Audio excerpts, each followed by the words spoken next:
Subscribe कीजिए पाठ्यक्रम channel को और बेल आइकन दबाएं हमारी वीडियोस पहले देखने के लिए। हेलो गाइस, बेटा ये लाइट चैप्टर का पार्ट 1 है। जो भी आपके डाउट्स हैं इसके रिगार्डिंग आप कमेंट्स में या मेरे व्हाट्सएप नंबर पे पूछ सकते हैं। मैंने अपना व्हाट्सएप नंबर शेयर किया हुआ है। इंस्टाग्राम आईडी आपके सामने आ रहा है, आप इस पर भी मेरे से डाउट पूछ सकते हैं। I will try to answer all of the doubts. Hello guys, how are you? बेटा आज जो हम चैप्टर लेके आए हैं वो है क्लास 10th का चैप्टर 10th क्लास, और साथ में चैप्टर का नाम है लाइट रिफ्लेक्शन एंड रिफ्रैक्शन। बेटा लाइट के बारे में अगर सबसे पहले बात करें तो लाइट हमारे आसपास कहाँ है? सन से आती है। सबसे पहली बात तो हमारे पास यही आती है, सन से, सूरज से लाइट आ रही है हमारे पास। बेटा लाइट है क्या? What is light? अगर हम लाइट के बारे में पढ़ते हैं सबसे पहले लाइट वर्ड आता है। लाइट पता तो होना चाहिए क्या है। बेटा हमारे पास एनर्जी के सोर्सेज आते हैं, हीट आती है सबसे बड़ी बात। तो वैसे ही लाइट भी एक सोर्स ऑफ एनर्जी है। लाइट क्या है? सोर्स ऑफ एनर्जी है जिसकी वजह से हम देख पाते हैं। सो लाइट एक सोर्स ऑफ एनर्जी बन जाता है। It is a source of energy which makes us see objects। अब इस सेंटेंस लाइन का मतलब क्या है? makes us see object। बेटा लाइट की वजह से ऑब्जेक्ट को देख पाते हैं। या तो ऑब्जेक्ट की खुद की लाइट होनी चाहिए या लाइट जो है ऑब्जेक्ट से रिफ्लेक्ट होके आनी चाहिए या रिफ्रैक्ट होके। लाइट के डिफरेंट फिनोमेनन्स हैं। हम बेसिक दो की बात करते हैं, रिफ्लेक्शन एंड रिफ्रैक्शन के बारे में बेसिक आइडिया आपको पहले से है ऑलरेडी कि रिफ्लेक्शन एंड रिफ्रैक्शन क्या होता है। सो हम एक ऑब्जेक्ट अगर देख पा रहे हैं तो या तो वो खुद अपनी लाइट प्रोड्यूस कर रहा हो, जैसे बल्ब होता है, ट्यूबलाइट होती है, वो खुद अपनी लाइट प्रोड्यूस करते हैं, ठीक है। लेकिन जो हमारे आसपास ऑब्जेक्ट्स हैं, अलमीरा है, ये मेरे हाथ में मार्कर है, ये बोर्ड है, क्या ये सब अपनी लाइट प्रोड्यूस कर रहे हैं? आंसर इज नो, ये अपनी लाइट प्रोड्यूस नहीं कर रहे हैं। तो ये क्या कर रहे हैं? ये ट्यूबलाइट से आने वाली लाइट को रिफ्लेक्ट कर रहे हैं। तो यानी कि या तो ऑब्जेक्ट की खुद की लाइट हो या वो लाइट को रिफ्लेक्ट करे या रिफ्रैक्ट करे, ठीक है। ये आप मेरे हाथ में स्पेक्स देख पा रहे हैं, स्पेक्स से ग्लासेस आपको नजर आ रहे हैं। तो ग्लासेस नजर आ रहे हैं, ठीक है, यानी कि ग्लासेस से रिफ्रैक्शन भी हो रहा है और रिफ्लेक्शन भी हो रहा है। तो रिफ्रैक्शन भी हो रहा है और रिफ्लेक्शन भी हो रहा है, तभी मुझे ग्लासेस नजर आ रहे हैं, ठीक है।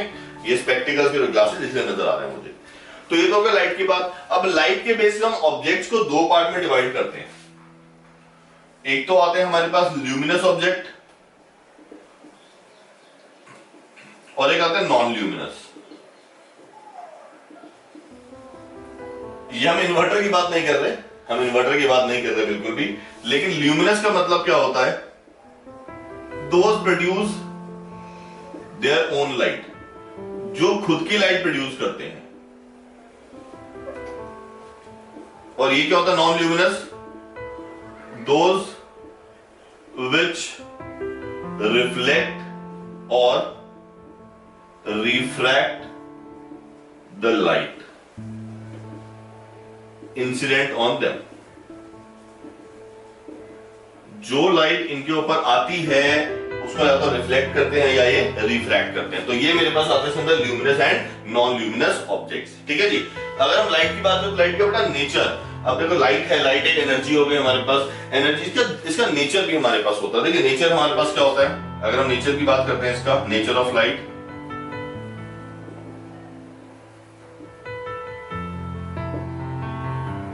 बेटा नेचर ऑफ लाइट जो है दो है हमारे पास। एक तो आता है इसका पार्टिकल नेचर और दूसरा आता है हमारे पास वेव नेचर। पार्टिकल नेचर का मतलब क्या है? That light is in the form of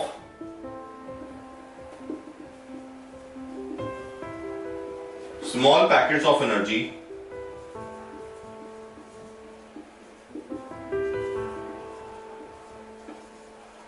called photons.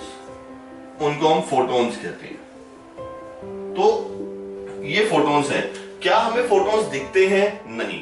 तो हम इनके बारे में कैसे बता पा रहे हैं? बेटा हमें फोटोन दिखते तो है नहीं। बेटा हम लोग क्या करते हैं, कुछ एक्सपेरिमेंट्स करते हैं लैब में।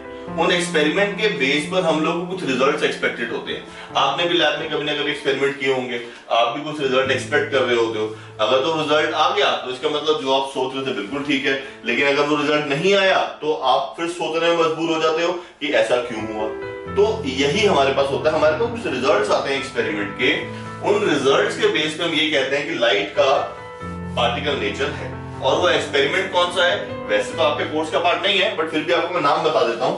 वो बेटा आपका एक्सपेरिमेंट है photo electric effect. Photo electric effect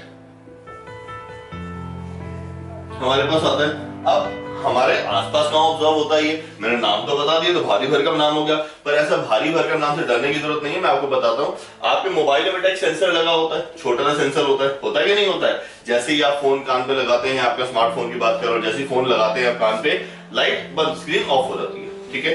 तो उसके ऊपर एक सेंसर लगा होता है, वो सेंसर जो है वो इसी इफेक्ट पे काम करता है, फोटो इलेक्ट्रिक इफेक्ट पे। वो एक छोटा सा एग्जाम्पल है, एक छोटा सा एग्जाम्पल मैं आपको बता रहा हूं कि वो इसका हमारे पास एग्जाम्पल आ रहा है, ठीक है। कैसे काम करता है, कैसे नहीं काम करता, वो बहुत डिटेल की बात है, ठीक है। वेव नेचर की अगर हम बात करें तो light is in the form of electromagnetic waves. Light जो है इलेक्ट्रोमैग्नेटिक वेव्स की फॉर्म में हमारे पास आता है। अगेन फिर से वही क्वेश्चन आता है, क्या हमें वेव नजर आती है? नहीं, हमें वेव बिल्कुल नजर नहीं आती। तो हम कैसे बता पाते हैं कि वेव पैटर्न, वेव नेचर है? हम कुछ एक्सपेरिमेंट के बेस पे बताते हैं, और एक्सपेरिमेंट का नाम है या ऑब्जर्वेशंस का नाम हमारे पास आता है इंटरफेरेंस एंड डिफ्रैक्शन। इनके बारे में हमें समझने की जरूरत नहीं है, ना ही आपसे कोई पूछेगा ये, बस मैं आपको बता रहा हूं ताकि आपको बता रहे, कोई अगर आपसे पूछे कि आप कैसे बता पाते हो तो हम इनके बेस पे बता पाते हैं, ठीक है। अब लाइट का वेव नेचर और पार्टिकल नेचर है बेटा, हम बेसिकली इस चैप्टर में बात करेंगे वेव नेचर की, ठीक है। अच्छा, इन दोनों के आधार पर लाइट की कुछ प्रॉपर्टीज हमारे पास आती हैं। Let us see the properties. अगर हम लाइट की प्रॉपर्टीज देखें, प्रॉपर्टीज ऑफ लाइट, तो बेटा जी प्रॉपर्टीज ऑफ लाइट में सबसे पहला हमारे पास आता है रेक्टिलिनियर प्रोपागेशन।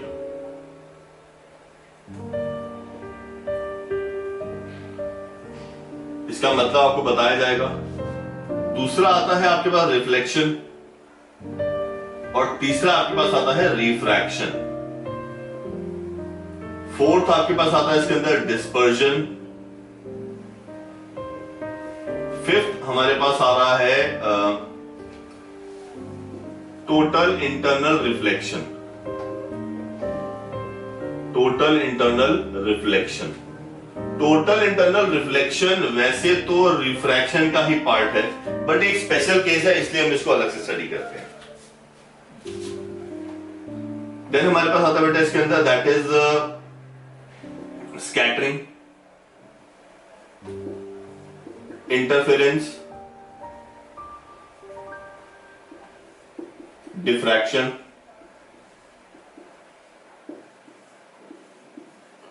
पोलराइजेशन,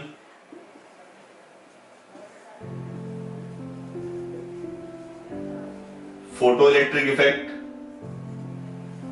और 11th हमारे पास आता है इसके अंदर डॉपलर्स इफेक्ट। ये कुछ हमारे पास कॉमन प्रॉपर्टीज हैं जिसमें हमें पढ़नी कौन कौन सी है बेटा, हमें इस चैप्टर में स्टडी करनी है। हमें बेसिकली लाइट में पढ़ेंगे rectilinear, reflection, refraction, dispersion, total internal reflection, scattering. हम सिर्फ इनके बारे में पढ़ेंगे, ठीक है। ये प्रॉपर्टीज एग्जिस्ट तो करती हैं, लेकिन हमें अभी इनके बारे में नहीं स्टडी करना, ठीक है। हम इन प्रॉपर्टीज के बारे में बात करेंगे, तो आइए इन प्रॉपर्टीज के बारे में पढ़ते हैं। सबसे पहली जो हमारे पास आती है वो आती है बेटा जी रेक्टिलिनियर प्रोपागेशन। बेटा अगर हम बात करते हैं रेक्टिलिनियर प्रोपागेशन के बारे में, तो ये हमें प्रॉपर्टी क्या कहती है, that light always travels in straight line.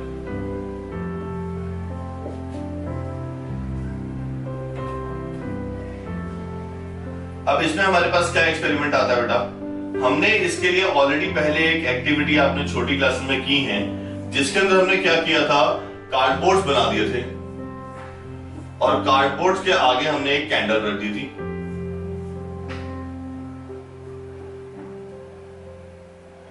ठीक है, अब इस कैंडल के साथ हमने क्या किया, यहां पर इस कार्डबोर्ड के अंदर हमने होल बना दिया, 1 2 3, और आप इधर से ऑब्जर्व कर रहे हैं।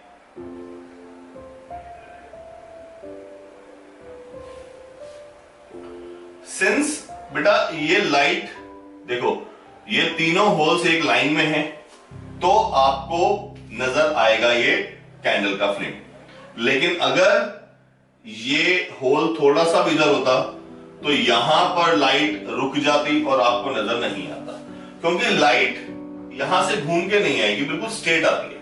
इसका मतलब light always travels in straight line. दूसरी प्रॉपर्टी हमारे पास जो आती है बेटा, वो हमारे पास आती है रिफ्लेक्शन। रिफ्लेक्शन का मतलब क्या है, रिफ्लेक्शन का मतलब हमारे पास होता है bouncing back of light rays from या when the rays are incident on any surface. बेटा हमने इसके अंदर कुछ न्यू वर्ड्स का यूज किया है, रे। ठीक है, अब इस रे का मतलब क्या होता है, पहले मतलब समझ लेते हैं बेटा।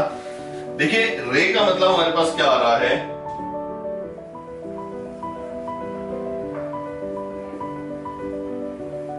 रे का मतलब है straight path followed by light. जो भी लाइट ने पाथ फॉलो किया है, रास्ता फॉलो किया है, उसे हम रे कहते हैं। यानी कि मैं आपको एक ड्रॉ कर देता हूं, जैसे फॉर एग्जांपल मेरे पास ये एक रे आ गई, दूसरा हमारे पास आता है इसके अंदर, that is called as beam. Beam का मतलब होता है बंडल ऑफ लाइट रेज, यानी कि काफी सारी रेज एक साथ आ रही हैं। इस तरीके से काफी सारी रेज एक साथ आ रही हैं parallel, that is called as beam, beam of light. Ray of light and beam of light दोनों के बारे में मैंने आपको बता दिया, ये हमने इनमें न्यू पढ़े हैं। रे पढ़ा तो मैंने आपको बीम भी साथ में बता दिया। अब देखिए ध्यान से, हमारे पास क्या चीज आ रही है नेक्स्ट बेटा, नेक्स्ट चीज हमारे पास क्या आती है, ये तो रिफ्लेक्शन ऑफ लाइट हो गया, bouncing back of light rays when the rays are incident on any surface. Reflection के लिए सबसे अच्छा सरफेस कौन सा होता है, रिफ्लेक्शन के लिए सबसे बेस्ट सरफेस होता है सिल्वर सरफेस। ठीक है ना, ये सिल्वर मेटल है, that is the best reflector. तो सिल्वर मेटल जो हमारे पास आ रहा है, silver is the best reflector, silver जो है बेस्ट रिफ्लेक्टर है। अब हमारे पास देखिए, जब सिल्वर बेस्ट रिफ्लेक्टर हमारे पास है, in that case what happens. अब क्वेश्चन आपके माइंड में जरूर आ रहा होगा कि सर अगर सिल्वर बेस्ट रिफ्लेक्टर है, हम तो मिरर में अपनी फेस देखते हैं, तो हम सिल्वर में क्यों देखते हैं? बेटा मिरर में भी सिल्वर कोटिंग का ही रोल होता है। अब उसमें क्या रोल हमारे पास आता है, एक बार देखेंगे। देखिए अगर हम बात करें मिरर की, तो मिरर में हमारे पास 3 सरफेसेस होते हैं। मिरर में हमारे पास 3 चीजें होती हैं। मिरर में 3 चीजें कौन कौन सी हैं? एक तो मिरर में सबसे पहले हमारे पास होती है ग्लास शीट। उस ग्लास शीट के पीछे हमने की होती है एक कोटिंग। ये जो कोटिंग हमने ब्लैक कलर की ड्रॉ करी है, ये है सिल्वर की, सिल्वर कोटिंग। ये आपके पास पॉलिश भी हो सकती है और पेंट भी हो सकता है, कुछ भी हो सकता है। आपके पॉलिश भी हो सकता है, पेंट भी हो सकता है, दोनों हो सकता है, या एक्चुअल सिल्वर मेटल भी हो सकता है और सिल्वर मेटल, तीनों में से कुछ भी हो सकता है यहां पर। ठीक है जी, ये हमारे पास है ग्लास शीट। ओके, और इसके पीछे अब इस सिल्वर कोटिंग को प्रोटेक्ट करने के लिए एक लेयर आती है। प्रोटेक्ट करने के लिए जो लेयर आ रही है, ये लेयर हमारे पास सब कहते हैं पेंट। ये पेंट की थिक लेयर होती है, हर एक का अपना अपना फंक्शन है। किस तरीके से ये पेंट की लेयर जो है बेटा, सबसे पहले तो इसका काम है प्रोटेक्ट सिल्वर कोटिंग। ये सिल्वर कोटिंग को प्रोटेक्ट करेगी, ये सिल्वर कोटिंग को क्या करेगी? प्रोटेक्ट करेगी। जो ग्लास शीट है, it provides surface of reflection, reflection होता तो सिल्वर सरफेस से है, सिल्वर से, लेकिन सिल्वर कहां डिपॉजिट होगा, वो भी तो डिपॉजिट होना चाहिए। सिल्वर डिपॉजिट होता है इस ग्लास शीट पर, और सिल्वर का काम तो आप सबको पता ही होगा, सिल्वर का काम है टू रिफ्लेक्ट लाइट, लाइट को रिफ्लेक्ट करना। ये हमारे पास इनके सारे के फंक्शन आते हैं। तो ये मेरे पास बन गया मिरर। अब मिरर को रिप्रेजेंट कैसे किया जाता है? मिरर को हम लोग रिप्रेजेंट करते हैं इस तरीके से, एक स्ट्रेट लाइन और पीछे पेंट, क्योंकि हमने ये सिल्वर कोटिंग शो कर दी और उसके पीछे पेंट शो कर दिया। This is the plane mirror. ये मैंने क्या ड्रॉ किया है? Plane mirror. अब मेरे पास कोई कर्व्ड मिरर आते हैं तो बेटा कर्व्ड मिरर इस तरीके से शो कर देते हैं, ये कर्व्ड मिरर शो हो जाते हैं, ठीक है ना। तो प्लेन मिरर बन गया और ये दोनों क्या बन गए? कर्व्ड मिरर्स हमारे पास बन जाते हैं। तो इस तरीके से मेरे पास ये सारे के सारे मिरर को हम शो कर सकते हैं। हाँ जी, तो बेटा हमने ऑलरेडी मिरर्स के बारे में पढ़ा कि मिरर कैसे बनता है। अब हम पढ़ते हैं रिफ्लेक्शन के बारे में कि रिफ्लेक्शन क्या होती है और कैसे होती है। बेटा जी अगर हम रिफ्लेक्शन की बात करते हैं तो रिफ्लेक्शन, जैसे कि मैंने आपको बताया, bouncing back of light raise होता है, bouncing back of light raise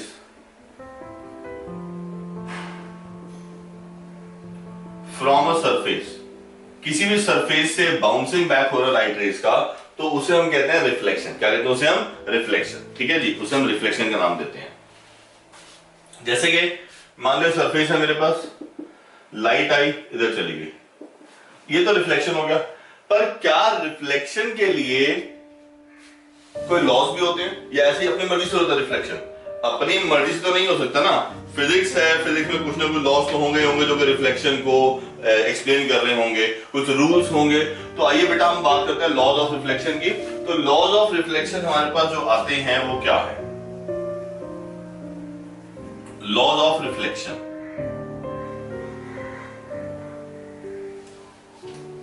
laws of reflection के अंदर सबसे पहली चीज हमारे पास आती है, हमारे पास एक सरफेस होना चाहिए। ये मेरे पास एक सरफेस आ गया, मैंने प्लेन मिरर ले लिया या कोई सरफेस हो गया, या तो ये मिरर होगा या तो कोई सरफेस होगा, और इसका नेम हमने दे दिया ए बी। ठीक है जी। अब हमने सबसे पहले काम क्या किया, एक यहां पर परपेंडिकुलर लाइन ड्रॉ करी। ये देखो बेटा ये परपेंडिकुलर है और इसे हम कहते हैं normal. This is called as normal line. ये 90 डिग्री होती है सरफेस के। ये आप डी से बना सकते हैं, डी से बनाएंगे तो ज्यादा बेटर रहेगा आपके लिए। बेटा मेरे पास अब क्या आती है, ये मेरे पास एक रे आ रही है जिसे मैं नाम दूंगा इंसिडेंट रे, और जिस पॉइंट पे आ रही है उस पॉइंट का नाम है पॉइंट ऑफ इंसिडेंस। इसको हम ओ का नाम दे देते हैं। इस पॉइंट का नाम है ओ, पॉइंट ऑफ इंसिडेंस। ये पॉइंट कौन सा होता है? पॉइंट ऑफ इंसिडेंस वो पॉइंट है जहां पर नॉर्मल ड्रॉ की है और जहां पर इंसिडेंट रे आ रही है। देखो बेटा इस पॉइंट पे इंसिडेंट रे आ रही है तो नॉर्मल आपका बन गया पॉइंट ऑफ इंसिडेंस, और जो रे जो है इंसिडेंट रे आ रही है, जो रे आ रही है, the ray which is falling on the mirror, जो रेज मिरर की तरफ आ रही है या सरफेस पे आ रही है, उसको हम कहेंगे इंसिडेंट रे। अब इंसिडेंट रे और नॉर्मल के बीच का जो एंगल है उसे हम कहते हैं आई, एंगल आई, और ये एंगल आई होता है angle of incidence, angle between incident ray and normal. Incident ray and normal के बीच का एंगल क्या होता है? Angle of incidence. अब बेटा देखेंगे यहां से लाइट रिफ्लेक्ट होगी, इसे हम कहेंगे रिफ्लेक्टेड रे। ठीक है जी।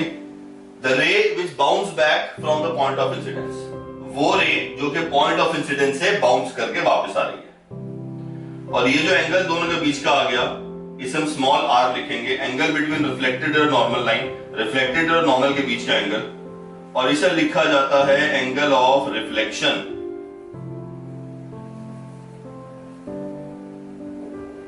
ठीक है जी। फर्स्ट लॉ क्या कहता है? फर्स्ट लॉ क्या कहता है?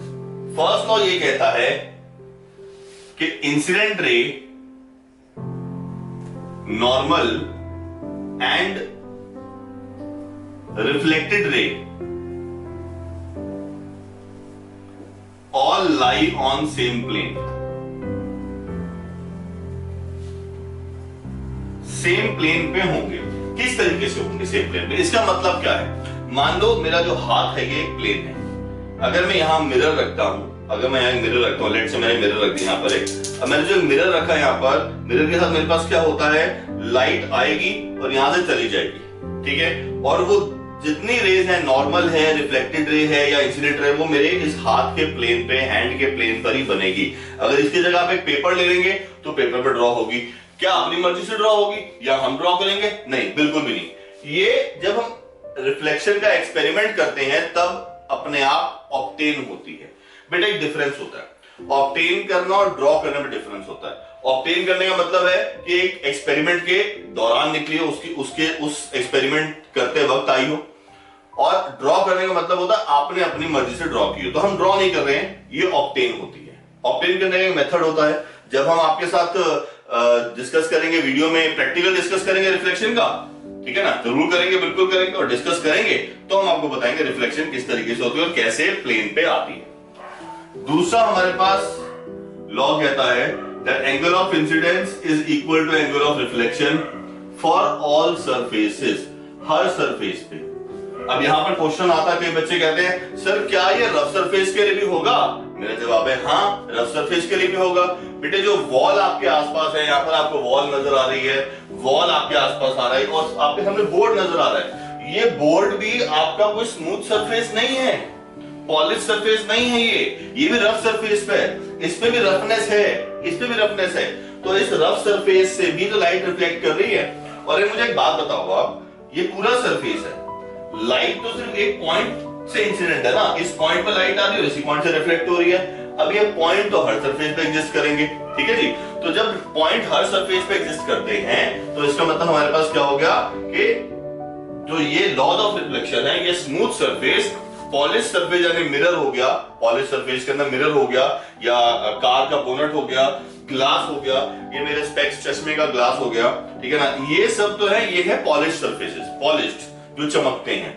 और जो रफ सरफेस तो चमकते नहीं है, वो आते हैं रफ कैटेगरी में, उनसे भी रिफ्लेक्शन होगा सेम लॉ फॉलो करके, और पॉलिश से भी सेम लॉ फॉलो करके ही रिफ्लेक्शन होगा। अगर आपको हमारी ये वीडियोस पसंद आई हो तो do like and share with your friends, subscribe करके बेल आइकन दबाना मत भूलिएगा। टन